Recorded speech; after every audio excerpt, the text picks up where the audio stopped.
Hi everybody. So it's Christmas Eve. It's about 10.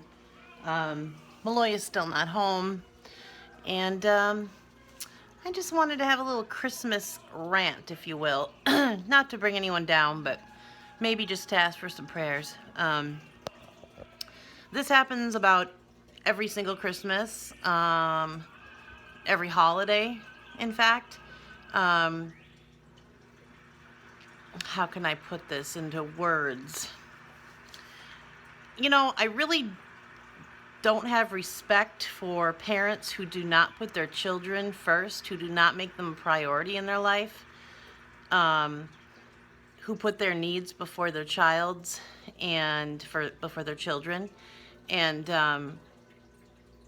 who continue to just do things in front of them like party and swear and listen to disgusting music and things like that. I just feel like it's a child and you need to just kind of watch what you say and watch what you do and think about your child's needs, right? I mean, maybe I'm just crazy. I don't know. But I'm really sick and tired of it. And this is kind of like when I talked about that big scary thing I had to go to last month. It has a lot to do with it. And my son has been texting me all night that he just wants to come home, that everyone's just partying where he is, and he just wants to come home. That's all he wants. And it's freaking Christmas Eve. Why is he sitting somewhere being ignored while a bunch of grown-ups party? Why can't he be home in his home where he's comfortable and happy and loved and made a priority? Like he would be decorating cookies with me and watching a Christmas movie with me, and not to mention he's going to wake up tomorrow and he's going to be exhausted all day long. And it's Christmas Day. Why should he have to be exhausted because someone feels like partying all night? Bring him home and then go party. I get so angry, and this happens literally every Christmas Eve. And it just infuriates me. We were going to go to the church next door at 10 o'clock for the church service. Can't do that now. We're not going to be able to watch a movie when he gets home because it's going to be too late.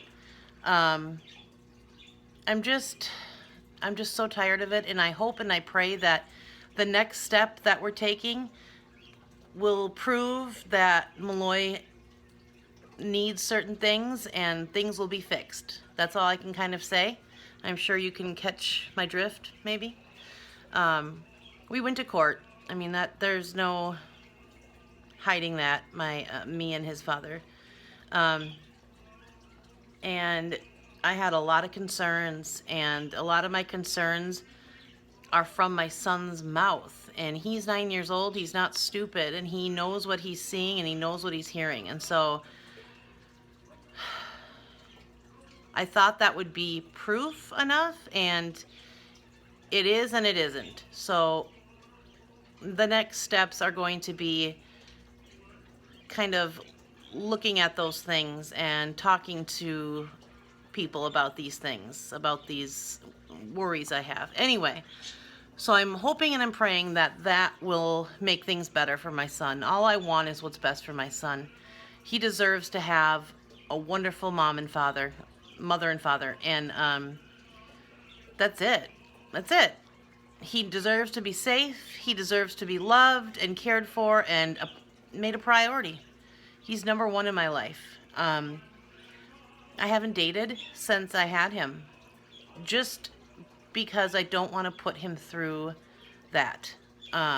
It's no offense to anyone else who dates out there, but for me, I grew up, I had a lot of stepfathers and stepmothers, and they weren't all terrible.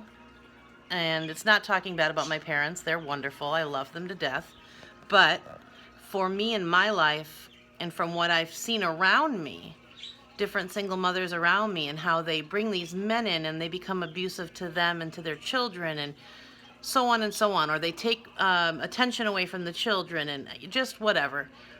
It doesn't always happen, and I'm holding out and I'm trusting God. I know that there God may have someone for Malloy and I out there, and I'm open to that. I am. So I'm not totally shut off to it. I'm just not out looking for it. I made that choice because I want to just think about my son, bettering my life, bettering my relationship with God. I've been sober for, it'll be 9 years in May. You don't really need to know all this, but I've been celibate too. Pretty cool. Anyway, I didn't want to feel this way this year, this Christmas Eve. I really didn't. But I am. And I'm very upset and very sad. My son just texted me again saying, I want to come home.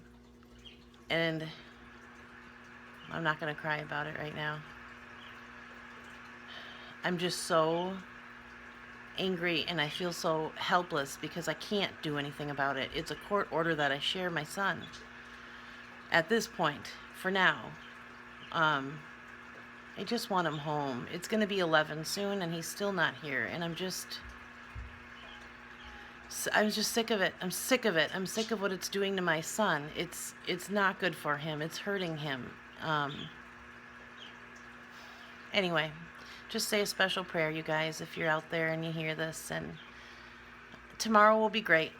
Tomorrow we'll wake up and everything will be wonderful. So we need to get through this night. And I just pray that he gets here soon. I'll show you the cookies I made. I'm going to save a lot of them so that he can decorate them too. But aren't they pretty? They're called ginger creams. They're a cookie that my family has made, as long as I can remember. Anyway, I'll have a video up of Malloy opening his little Christmas Eve gift when he gets home. But yeah, there's a little rant for you. God bless you guys. We'll see you soon.